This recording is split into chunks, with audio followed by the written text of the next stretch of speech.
নমস্কার বন্ধুরা, job news 434 চ্যানেলে আপনাদের সুস্বাগতম। আজ আরেকটি নতুন জব আপডেট নিয়ে এসেছি। যে কোনো ধরনের ছেলেমেয়েরা তাদের কোয়ালিফিকেশন অনুযায়ী আবেদন করতে পারেন। পশ্চিমবঙ্গের মূলত আমি জব আপডেট দিয়ে থাকি, তাই দ্রুত সহকারে আমার চ্যানেলটিকে সাবস্ক্রাইব করে ফেলুন, যাতে আগামী দিনেও আপনাদের কোনো অসুবিধা না হয় জব আপডেট পেতে। চলুন দেখে নিব আজ কী আপডেট এসেছে। কেবিএস টিচার রিক্রুটমেন্ট এসেছে 2026। অর্গানাইজেশন করেছেন কে? কেভিএস এর পক্ষ থেকে অর্গানাইজেশন করা হয়েছে। পোস্ট নেম হচ্ছে, কতগুলি পোস্ট আছে? পোস্ট গ্রাজুয়েট টিচার আছে, যাকে পিজিটি বলা হয়। ট্রেন্ড গ্রাজুয়েট টিচার, যাকে টিজিটি বলা হয়। প্রাইমারি টিচার আছে, পিআরটি যাকে বলা হয়। নার্সের পোস্ট আছে, অ্যাক্টিভ টিচার অ্যান্ড কোচের পোস্ট আছে। স্পেশাল এডুকেশন লাগবে, এডুকেটর।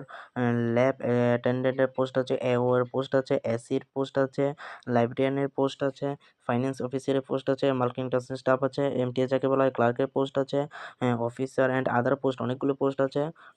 টোটাল পোস্ট হচ্ছে অনেকগুলি পোস্ট আছে। অ্যাপ্লাই মোড হচ্ছে অনলাইনে আপনাদের আবেদন করতে হবে। হু ক্যান অ্যাপ্লাই, কে কে আবেদন করতে পারবে? All India male and female সকলে আবেদন করতে পারবে। স্যালারির কথা কী বলেছে? 26,000 টাকা আপনাদের ফার্স্ট জয়েনে স্টার্ট হবে, লাস্ট হবে 65,000 টাকা অবধি। সিলেকশন প্রসেস হবে নো এক্সাম, কোনো প্রকার এক্সাম হবে না। আপনাদের যোগ্যতা অনুযায়ী আপনারা আবেদন করতে পারবেন। তারপর ইন্টারভিউ হবে, তারপর ডকুমেন্ট ভেরিফিকেশন হবে। এজ লিমিটের কথা কী বলেছে? মিনিমাম এজ আপনাদের 18 বছর হতে হবে, ম্যাক্সিমাম এজ বলেছে 45 বছর হতে হবে। এডুকেশন কোয়ালিফিকেশনের কথা কী বলেছে?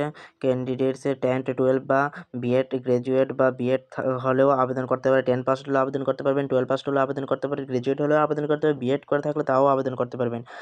তারপর ইম্পর্টেন্ট ডকুমেন্টস কী কী লাগবে? আধার কার্ড লাগবে, 10 ক্লাস মার্কশিট লাগবে, রেজিস্ট্রেশন মোবাইল নাম্বার লাগবে, ইমেল আইডি লাগবে, পাসপোর্ট সাইজ ফটো লাগবে, সিগনেচারটা লাগবে, কাস্ট সার্টিফিকেট লাগবে ইত্যাদি। ইম্পর্টেন্ট ডেটস হচ্ছে অলরেডি স্টার্ট হয়ে গেছে, লাস্ট ডেট হচ্ছে 31শে মে 2026। তার মধ্যে আপনাদের আবেদন করে নিতে হবে।